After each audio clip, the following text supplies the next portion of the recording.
Assalamualaikum warahmatullahi wabarakatuh. Perkenalkan, saya Rianti Agustina dari SK5B Reguler Indralaya. Di sini saya akan menjelaskan judul yang telah saya ambil, yaitu prediksi demam berdarah menggunakan machine learning. Adapun latar belakang yang telah saya ambil, di mana demam berdarah dengue merupakan suatu masalah kesehatan masyarakat di Indonesia, di mana tingkat terjangkitnya penyakit ini merupakan yang tertinggi di antara negara-negara Asia Tenggara. Demam berdarah ini merupakan infeksi yang disebabkan oleh virus dengue. Virus ini ditularkan melalui nyamuk Aedes, dan demam berdarah ini dapat membuat penderitanya mengalami nyeri hebat seakan-akan tulangnya patah. Pada sejumlah pasien, demam berdarah ini dapat menyebabkan penyakit yang sangat mengancam jiwa. Penyebab demam berdarah adalah virus dengue yang ditularkan kepada manusia melalui nyamuk Aedes, dan pada saat virus dengue ini menginfeksi nyamuk dan nyamuk menggigit manusia, maka bisa mengantarkan virus tersebut ke dalam tubuh manusia. Komplikasinya, pada demam berdarah dengue ini bisa menyebabkan kerusakan sejumlah organ seperti paru-paru, hati, dan jantung. Tekanan darah juga dapat menurun secara drastis hingga level yang sangat berbahaya dan bisa mengakibatkan kematian. Pada nyamuk Aedes umumnya berukuran lebih kecil dan badannya berwarna hitam pekat serta memiliki dua garis vertikal putih di bagian punggung dan garis-garis putih horizontal pada bagian kakinya.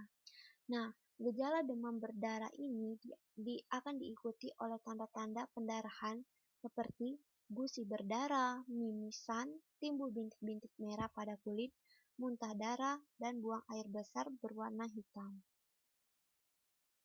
Adapun metode yang saya ambil, yaitu saya menggunakan metode machine learning. Apa itu metode machine learning? Di sini, metode machine learning adalah mesin yang dikembangkan untuk bisa belajar dengan sendirinya, tanpa arahan dari penggunanya. Pembelajaran mesin ini dikembangkan berdasarkan disiplin ilmu lainnya seperti statistika, matematika, dan data mining sehingga mesin dapat belajar dengan menganalisa data tanpa perlu diprogram ulang ataupun diperintah. Nah, dalam hal ini, machine learning memiliki kemampuan yang hebat untuk memperoleh data yang ada dengan perintah ia sendiri. Sehingga, machine learning juga dapat mempelajari data yang ada dan data yang ia peroleh sehingga ia bisa melakukan tugasnya tertentu. Cara kerja dari machine learning sendiri sebenarnya berbeda-beda sesuai dengan teknik ataupun metode pembelajaran seperti apa yang digunakan pada machine learning. Nah, namun pada dasarnya prinsip cara kerja pembelajaran masing-masing sama saja, yaitu meliputi pengumpulan data, eksplorasi data, pemilihan model, ataupun teknik memberikan pelatihan terhadap model yang dipilih dan mengevaluasi hasil dari machine learning. Dalam hal ini, dari judul yang saya ambil, yaitu memprediksi demam berdarah menggunakan machine learning, dapat membantu kita untuk mengambil semua data untuk mencari suatu estimasi probabilitas serta pemetakannya, serta mencari visualisasi data dan analitik untuk suatu area tertentu. Adapun data yang terdapat dalam penyakit demam berdarah ini, seperti yang saya lihat, bahwa peningkatan jumlah kasus demam berdarah ataupun DBD terus terjadi. Berdasarkan data dari Kementerian Kesehatan, hingga pada tanggal 14 Juni 2021, total kasus DBD di Indonesia mencapai 16.320 kasus.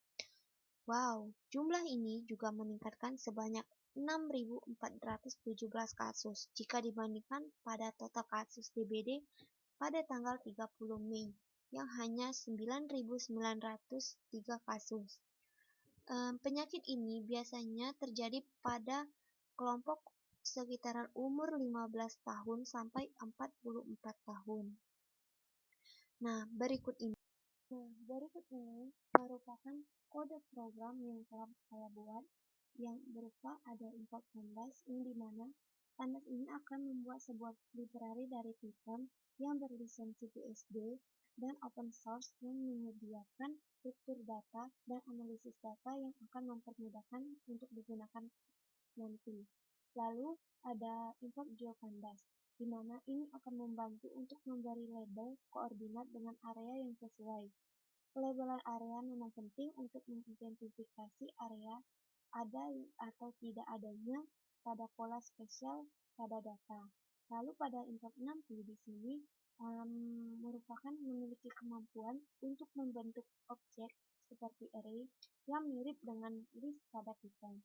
Nah, lalu pada yang smart info ini merupakan model matematika yang menyediakan fungsi yang disebut dengan log yang menghitung logaritma basis. Lalu semuanya akan di-coding dan codingan yang seluruhnya akan saya jelaskan pada video berikutnya.